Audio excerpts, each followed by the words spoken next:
Ibrohim Halilulloh bir kuni qo'ylarini o'tlatib yurganlarida oldilaridan bir kishi o'tdi. O'tib ketayotib, "Alloh" dedi haligi inson. Nima dedilar. "Bu qanday so'z?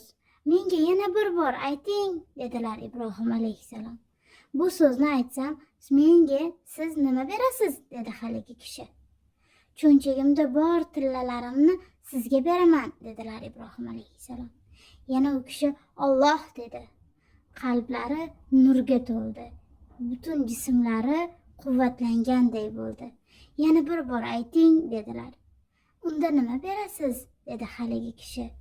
"Mana shu barcha qo'ylarimni beraman sizga" dedilar Ibrohim alayhissalom.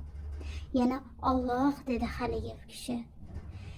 Ibrohim alayhissalomni ichlari nurga to'ldi. "Yana bir bor ayting" dedilar.